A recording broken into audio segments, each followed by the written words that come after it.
चाची सलाम वालेकुम। माणक पुट तू खैर सा अची वे माणक राजा अरे राजा दिए तू अच त सही ॾिस त सही केर आयो है राजा अम्मा तू अच त सही ॾिस केर आयो है खेला आंदो माणक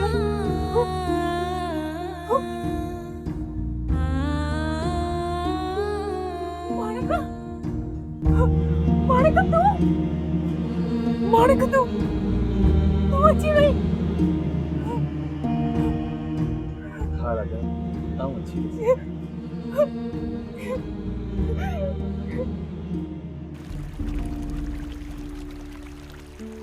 माणक तू केतिरो अबरो ऐं फिको थी वियो आहीं। ए मूंखे हुते मानी किथे ॾींदा। शुरू में त ॾाढो कुटियाऊं चयाऊं त आहीं दहशतगर्द आहियो। पोइ 2 ॾींहं मानी कीन ॾिनऊं। 3 ॾींहंनि खां पोइ मानी ॾिनऊं। सा बि अधु बुख अधु खाओ। पर जी अहिड़ी हालत को थी वई आहे राजा। माणक मां तुंहिंजी चोरीअ में झुरी आहियां। राति ॾींहं पंहिंजो सुख फिटाए तुंहिंजे लाइ दुआऊं घुरंदी हुयसि। मां वाड़ीअ वारे घोट ते तुंहिंजे लाइ बास पाती हुई। तुंहिंजूं ई अम्मा जूं दुआऊं त मूंखे हिते वठी आयूं आहिनि।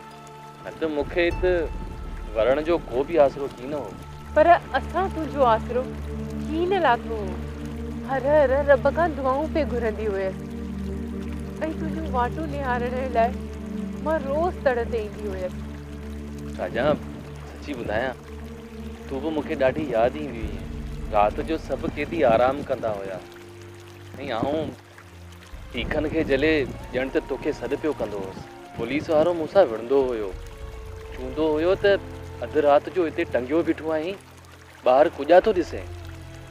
पोइ तूं कुॼा चवंदो हुई। आऊं चवंदो हुअसि त मुंहिंजो हिते साह थो घुसाटिजे मूंखे हितां कढो। हुन ॻाल्हि तां हिकु पुलिस वारे मूंखे ॾाढो मारियो। माणक तूं ॾाढा ॾुख ॾिठा आहिनि। हाणे तूं होड़े ते न वञजांइ। राजा हाणे पंहिंजो होड़ो किथे रहियो आहे।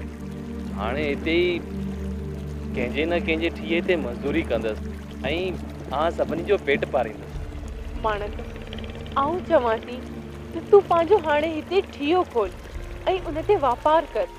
एतिरा ॾोकड़ किथे आहिनि राजा जो पंहिंजो ठीयो खोलिया। केतिरा ॾोकड़ खपंदा माणक? इलाही ॾोकड़ खपनि राजा जेके पाण वटि न आहिनि।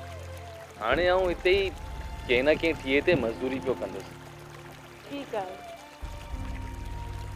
हाणे ड्रामा सीरियल पाणी ऐं प्रीत जा तमाम एपिसोड्स ॾिसो HD क्वालिटी में। विजिट करियो सिन TV HD ड्रामा। सब्सक्राइब कयो असांजो ऑफिशियल YouTube चैनल सिन TV HD ड्रामा ऐं वधीक अपडेट लाइ बेल आइकन खे क्लिक करियो।